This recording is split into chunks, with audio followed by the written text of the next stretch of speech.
passato dietro di te per via sfilavano le bandiere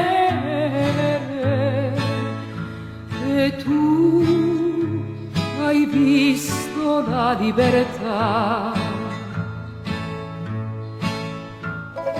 Arrenainen aurkitu ditugu hain zuzen ere 3 hobi. 3 hobi horietan daude guztira 10 personen gorpuzkinak. 2 hobietan daude 4 bana eta 3. 2 daude. Eta danak gizonezko dira, batzu daude gora begira jarrita eta beste batzu berriz bera begira. Hobiak egin zituztenak prestatu zituzten hobiak. Horrek esan nahi du horrena bota zutela karea kapa bat, geruza bat bota zuten guztian, ondo osoa betetzeko, eta horren gainean gorpuak jarri zituzten. Eta esaten du jarri, porque benetan jarri egin zituzten, ez zituzten harrika bota.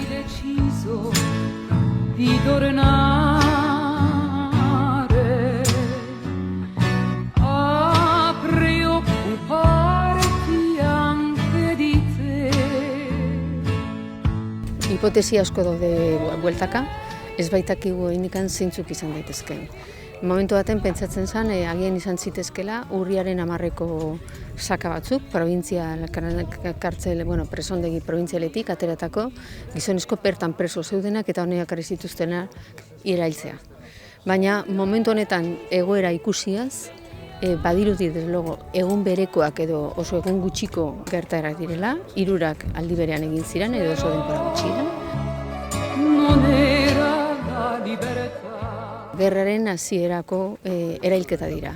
Erailketa hauek dira justo momentu larrienetan gertatu ziren bezala.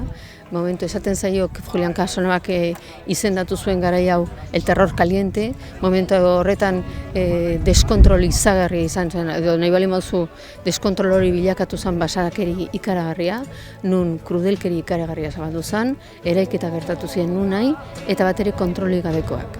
Horregatik izaten da extrajudiziala diren erailketak. Judizioz kanpoko erailketak direlako.